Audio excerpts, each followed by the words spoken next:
Hello, and welcome to Words That Burn, the podcast taking a closer look at poetry. This week I have a very special episode. I am joined by poet Luke Morgan, who has kindly agreed to do an interview with me on his latest collection, Beast. Hi Luke, how's it going? How's it going, Ben? How are you? Thanks for having me on. Thanks a million for coming on. I really appreciate it. Yeah, I the whole reason I've had you on is I'm just really taken with the collection, and I have to say it's the cover that grabbed me first, because you have on the cover the very contentious statue of a puka done by Aidan Hart. I remember seeing that in different magazines and newspaper articles all over the place, and then I saw it on your cover and I went, "What's this?" And I picked it up, and it all went from there. Good to know that people, I'm not alone in judging books by their covers. We all do it. Yeah, look, it wasn't good enough for the locals of Venice Diamond, but it was good enough for me. I think it's striking image, just fabulous creation. Aidan Hart is a genius, and I had the good fortune of meeting him earlier this year as well. And he was very very generous in letting us use the image on the cover of the book. And as soon as I saw it, just like yourself, Ben, I thought this is perfect. And it very much, it's as visceral and primal, but also as beautiful as I hoped Beast would be. So I just thought, from the minute I saw it, I thought that's perfect. That's in one image does what I want the book to do. So I reached out to him, and he let us use it. That's amazing. Yeah, I mean, you couldn't get much more of a perfect kind of creature for the cover of your book than a puka. Is there anything in particular that draws you to that idea of like a shape-shifting kind of mischief maker, I suppose? Yeah, I love Irish myth. I think that's such a rich tapestry and world. We're all fixated, of course, with the Marvel universe at the moment in popular culture, but like there's an entire universe out there that is unexplored and untapped in just the Irish traditions and the various creatures and flora and fauna that has come up time and time again down through the aeons in Irish cultural life. And so ever since I was a kid, I've always been attracted to the enchanting and the magical. And the puka is a very boisterous and playful and naughty creature, but also a shapeshifter, one that isn't always what he or she seems. And that very much described me for a good portion of my formative years. And so I wanted to use it to basically, in that poem that's in the collection, Villanelle of the Puka, wanted to sort of talk about that, point the accusatory finger in my own chest, but be somewhat removed from the poem so that it's not too raw by using the scapegoat of the puka. So it's funny that you say like you kind of pointed your finger at your own chest, because you do deal with some really intense emotions, like very private moments in different poems. And one of the things I think is fascinating is you don't really know what kind of poem you're going to get immediately when you're reading through the collection. It's going to be emotional, but you're not really sure what aspect of growing up or dealing with adult issues or anxiety or anything like that. They're all encompassed in various poems, but you really don't know what you're going to get. Do you find it difficult to kind of write about those things, or is it kind of a very natural process for you when it comes to poetry? It is difficult, and it's taken a while to sort of have the courage to actually write about myself, because it's easy to point out other people's flaws and, piggyback on other people's experiences. But when you actually take the excavation tools to your own body, and your own memory, it can be a little daunting, especially, given that what you're essentially doing is showing your dirty washing in public, isn't it? It's like hanging your soiled undies on the streets. But I wanted to challenge myself to do that with a lot of poems. And I think, I'm not alone in saying that it's how we writers sort of discover ourselves and explore ourselves. I'm quite a self-analytical person, and I think doing it with poetry almost puts an order and a sense, and gives me a lens through which I can view my own experiences and things that have happened to me, and relationships that I struggle with in my own life. So finding the central conceit, or the central sort of gimmick, for want of a better word, of the animal, taking each animal home, enabled me to do that. It sort of gave me the metaphor that then could be uncovered as I wrote. And oftentimes I did surprise myself by thinking I was writing from one thing, and then, as often happens when you're writing, as soon as your hand is moving, the stuff that you really want to talk about that's maybe difficult to articulate comes to the surface quite quickly. And, you either choose to listen to it and run towards it or run away from it. And oftentimes I run away from it, but sometimes I run towards it, and the result is beast.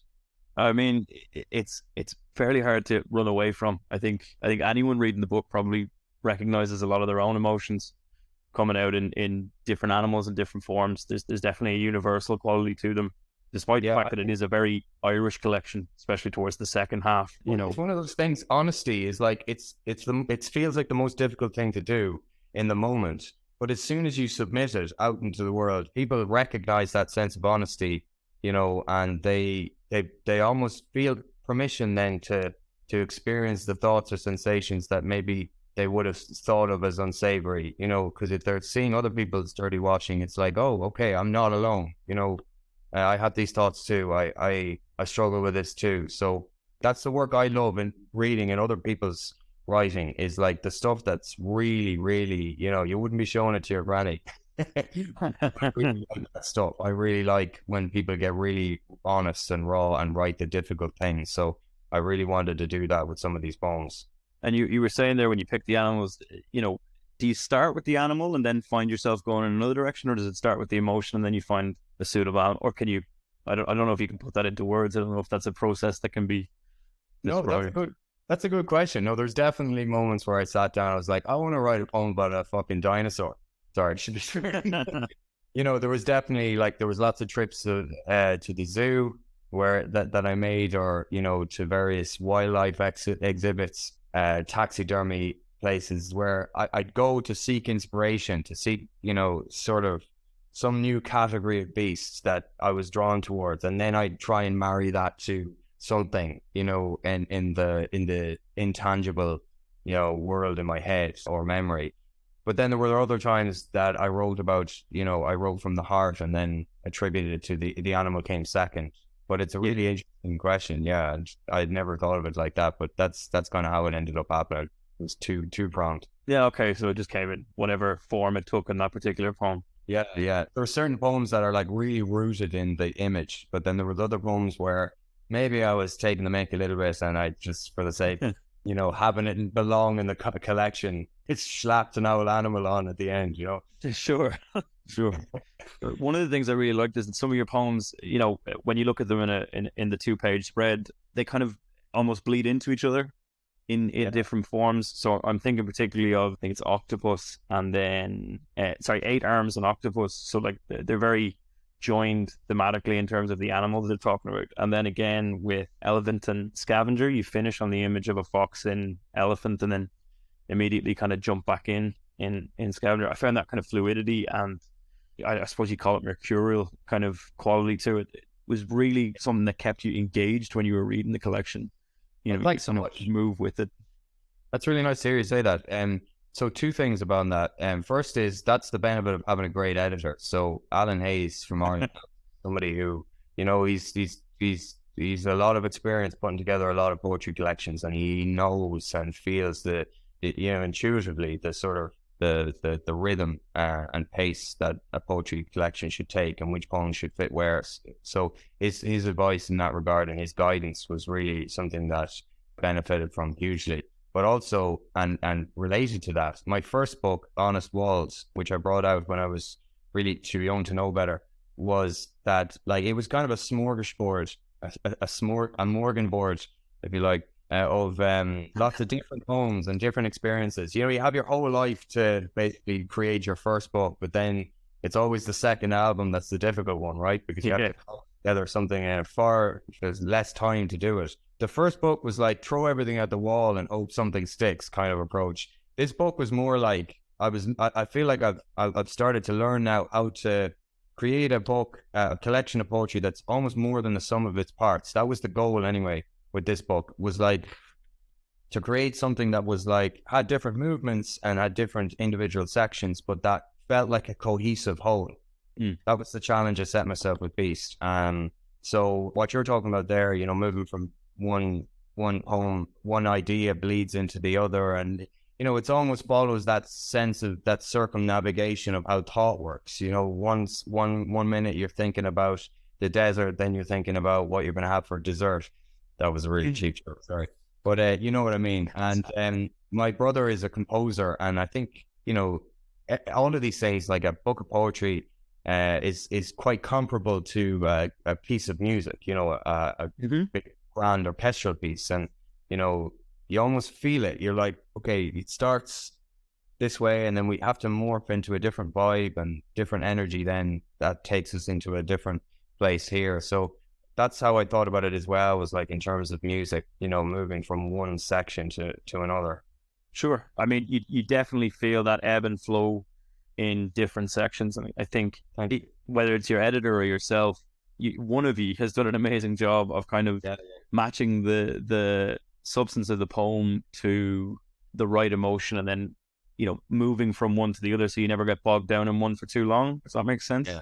No, thank you, thanks. And like the start of the book, I think, is very emotional and very personal, but it's sort of moved away from that. In the second half, it becomes more like I don't know, a story, like a collection of stories or allegories. So that's something I've noticed actually after having brought it out and having kind of read it now at a few festivals. You're still learning about the thing that you put out yourself. And it's interesting to hear feedback from various people that have read it and have been generous enough to give their time to it. And so it's an ever shape shifting thing, I guess. Yeah, absolutely. I wanted to come back because you mentioned a little bit earlier about your kind of love of Irish mythology and that kind of thing. I did feel, and you're free to correct me here if I'm wrong, but I did feel that in that at least the first third of the collection, it's very mythic. It's very drawing on the stories, I guess, of your childhood, like you said, and things like that. And then there's kind of a watershed moment there as you go through where the world gets a bit more realistic, and you still very much have the animals as an allegory, but that mythic kind of quality fades away as you go. And for me, it struck me that you were kind of growing up within the text.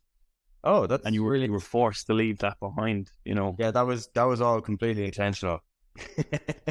What are you joking? You can take it. We'll edit this out. You can just claim that the next time that we're no. Yeah, you're like, but it's what I'm talking about. People read the stuff and then they kind of assume that you're more intelligent than you actually are. So thank you, Ben. You've made me sound really good there. Well, either that or you are that intelligent subconsciously, and it's all just coming out. It's grand. When you're talking about Irish mythology and stuff, did you have those vague recollections of it, or did you go in and research like different things? Because I know you have the Kelpie in one of the poems. It's a very touching poem about you visiting the ashes of your sister. Yeah, and I know that's a very established creature. But then I found in other poems like Beware the Bull, you had almost a connection to the Tawn because of that whole cattle thing that we have, and it's a really kind of myth-making poem of your father almost. I thought, but did you do a lot of research into Irish myths and stuff before you went into those poems, or? Not really. I think I'm not great. I'm not a great researcher because I'm quite impatient.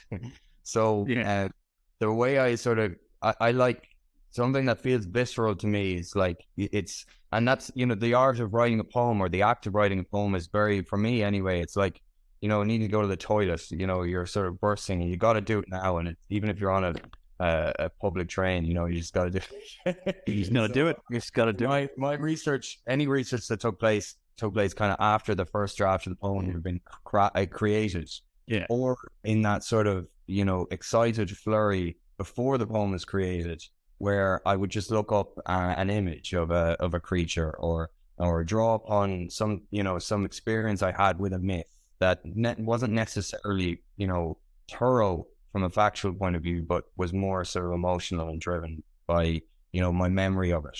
So I think it's kind of the one was used to get to the other. The myths were very much used as a vehicle to get to the place of memory or emotion or sort of message that I wanted to really express, not the other way around. So I invite and expect criticism from people who are experts in the myths themselves. That's not what I was setting out to do, was to write a book of poems about myths that were honoring those myths, or it was more like to use them to get to something else that was more personal and felt like something I could more authentically talk about.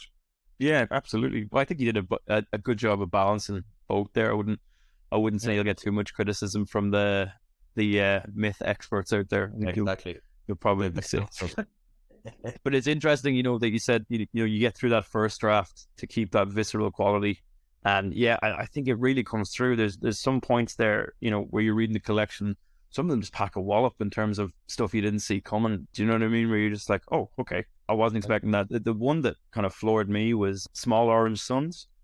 So you had that one kind of nestled in there between in the last third of the collection, and then I remember reading the first part, and I was like, oh, that's a nice observation. And the second part is just a very, very poignant commentary on I guess not Irish society necessarily, but things that go wrong within society. It really caught me out of nowhere. I thought it was a really impressive poem. Thank you. In that regard. Yeah, I mean, it's kind of a cynical collection in a way, because it is talking. I tried to, as the book went on, to sort of morph into amusing on how bestial we are, that actually we are beasts ourselves, and that meant that grappling with some quite violent and disturbing content, from an inspiration point of view. But I hope it ends on a note of like, although we are quite bestial and primal, and we are also capable of doing beautiful things too, so that there's one as balanced as the other. I think that definitely comes through. I think, especially when you talk in your more personal poems where, an animal becomes the embodiment of an experience that you were going through, you bring a very meaningful aspect of that animal to life, and it's very endearing in certain cases. And it's a little bit, I know you said earlier, you had a little bit of fun with it sometimes, and it worked very well in that regard. Thank you. But it does, you're never left feeling too cynical, or at least I wasn't from my reading of it. There are some very hopeful notes in it as you go along, and I was just, you deal with masculinity quite a bit. Yeah. And one of the things that I found really interesting, because I think we're of a similar age and we've probably both had a very similar Irish school background. Yeah. It was interesting hearing you talk about, growing up in the school and, going through puberty and stuff like that, and, all the things that you don't speak about and you're kind of just left to panic with as a thing. And it was a fascinating kind of look into that for me. I found those early ones, especially, I think it was Armadillo, I think is the one, really like interesting documenting of what I think is probably an experience a lot of young Irish men go through on the side. Thought it was really interesting.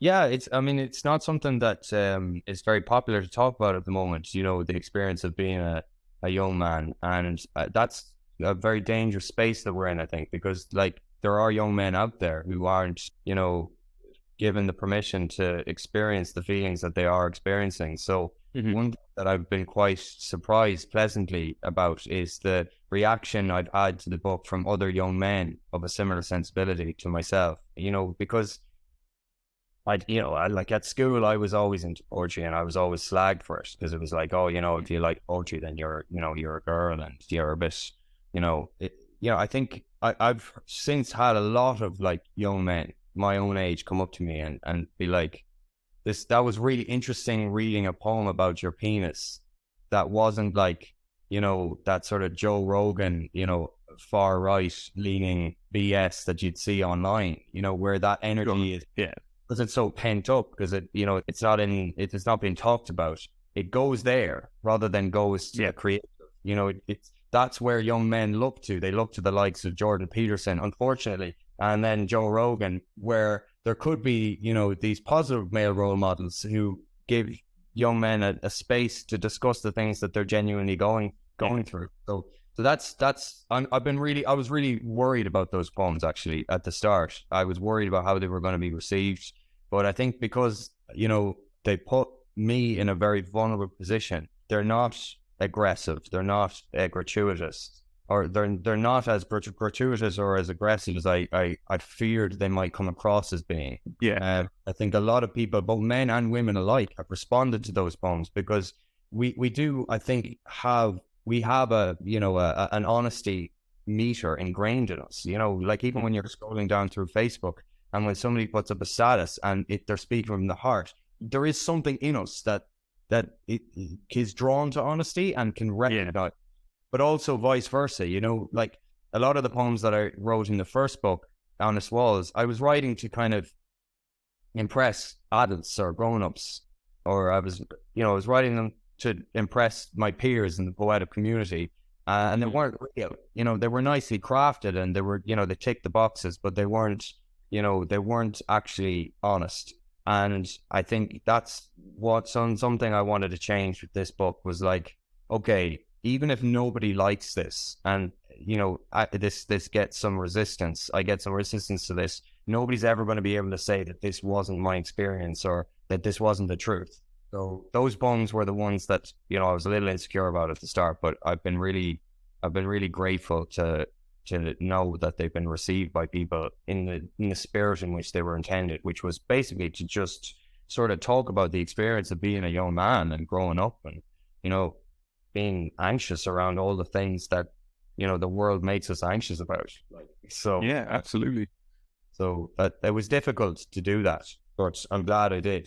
Yeah, I think it's interesting to hear you say that you were nervous about them. You handle them in there's a directness to it, but there's also a very sincere kind of objectivity to a lot of the way that you wrote those poems. You're almost documenting experiences, and so they never come across in that kind of caricature of the Joe Rogan or the Jordan Peterson ultra male aggressive kind of thing. They come across as very vulnerable things that are just observed and put across very well. The other one that struck me within that theme is Stag. Oh, yeah. I just thought that was such a fascinating look at how men interact with each other in a bizarre way, and how you can kind of, I guess, go a little bit backwards when you're in that group setting.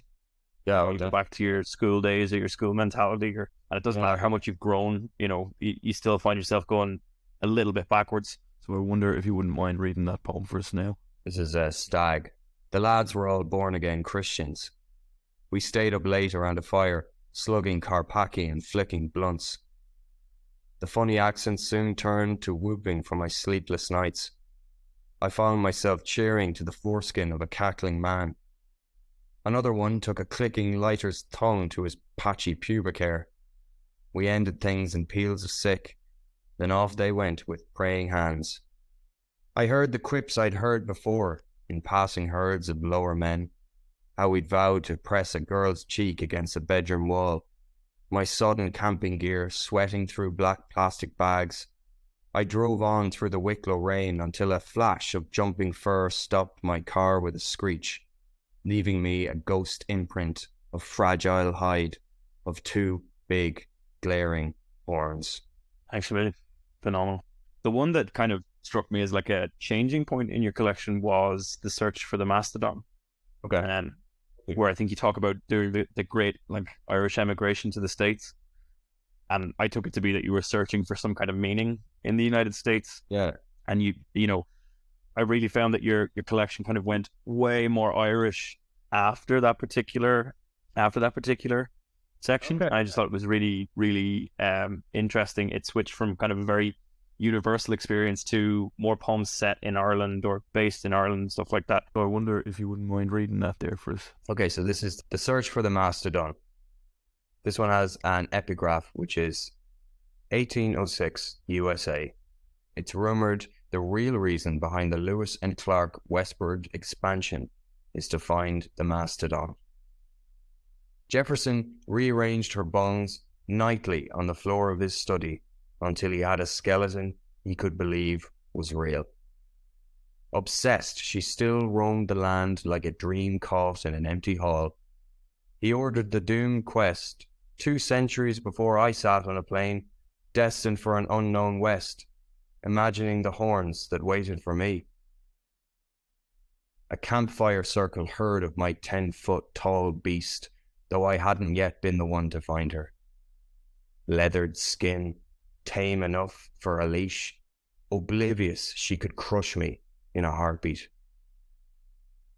I excavated the soil beneath a circus tent, using tusks given me by another traveller, but the sunken skull we found belonged to a mere elephant, and we went again our separate ways. Lewis and Clark returned empty-handed.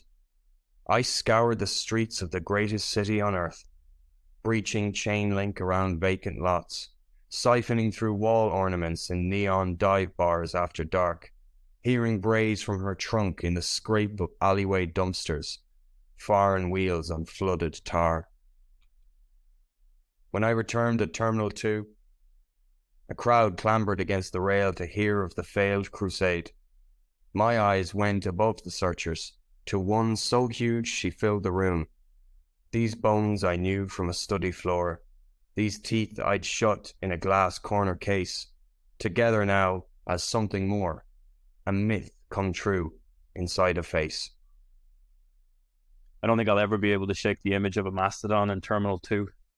Out of my parade. Yeah, no, it's that sort of thing of like, you know, searching for something out there that is right in front of you and has been right in front of you all along, you know. So it's interesting to hear you say that, you know, the poems from that point on are like, it's almost like returning from that sort of place of abstraction back to the real world that, you know, you inhabit. Yeah, it's one that went through lots of different edits and lots of different drafts because I was trying to, you know, I think I have a tendency as a writer to be, not deliberately, but, you know, I can be obscure sometimes. Like the meaning can be quite hard to excavate. And that was a poem that I was worried about, maybe that it was overwritten, that people would read it and be like, what the fuck is this about?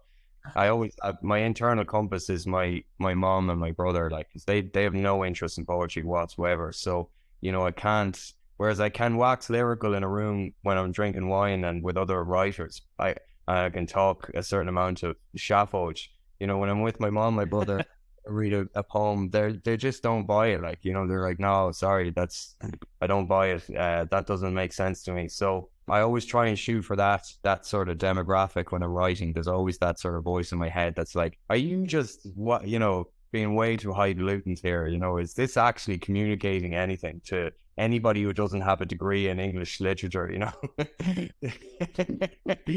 that's my biggest fear, is that like that's the category I'm going to be put into. It's like this you know, very obscure. I want to write poetry that people who don't have any interest in poetry can access and read, you know. But I think that's a massive benefit to people. Do you know what I mean? It is a collection that would appeal to a broad range of people, and I think it makes it a more valuable piece of poetry. Like, don't get me wrong, we all like the perfectly crafted, you know, writer poets and stuff like that. But you're right. Sometimes you do have to have, you know, your master's degree in English literature to tackle the first few lines. I'm quite tolerant of that in other people's writing, I have to say, but I'm guilty of it, you know, from time to time, because sometimes I do need a second reader to be like, Luke, you know, this isn't clear what you're talking about here. What is the part? So I've been grateful in that I'm part of a community where I can send poems out to people who are gonna, you know, they've no reason to lie to me, you know, and so they would be straight. They'll be, you know, very supportive in their criticism, but critical in their support. So I value that hugely, and that's something that every writer should really aspire to be part of, because you can get caught in an echo chamber very easily, I think. Yeah. So do you find that like poetry as a communal activity is a much more beneficial thing for you then?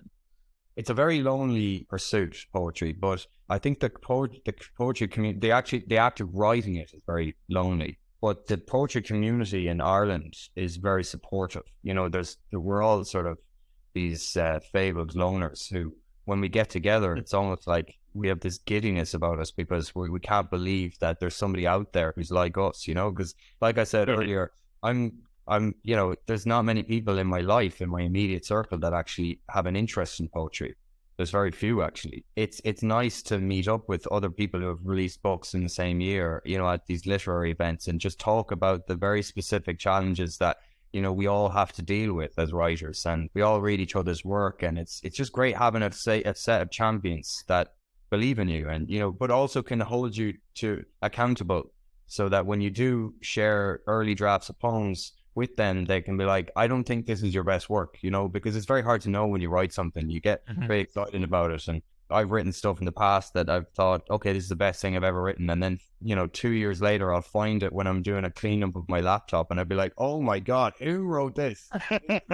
Outrageously bad. And then I'll be like, oh, I wrote that. Okay, well, that's going in the bit. But then similarly, there's other times where you're doing a comb through your documents and you're reviewing something that you wrote like 4 years ago, and you're like, geez, that's pretty good, you know. Yeah. You can't forget, you know. So it's time gives you that perspective, but when you need that perspective quickly, other people who are writers and who have been through these same processes can give you that perspective. So just on the subject of the poetry community, have you been reading any particular collections or any particular poets that you've been enjoying lately? Or Yeah, absolutely. This year was a great year for Irish poetry. I think the girls are outdoing the lads at the moment. So Victoria Kennefic, whose collection Eat or We Both Starve came out last year, but still is doing the rounds, deservedly so. It's a fantastic book of poetry. There's one about a beached whale. I think it's actually called Beached Whale. But I've had the pleasure of hearing her read in person a few times, and that immediately stood up as being one of the best ones. And she's a new poem called Ram as well, which is it. I'm very jealous of it. It belongs in Beast. If it was in Beast, it would be the best poem in the collection. But I did not write it. She wrote it. It's a fantastic poem. Nithvi Casa as well.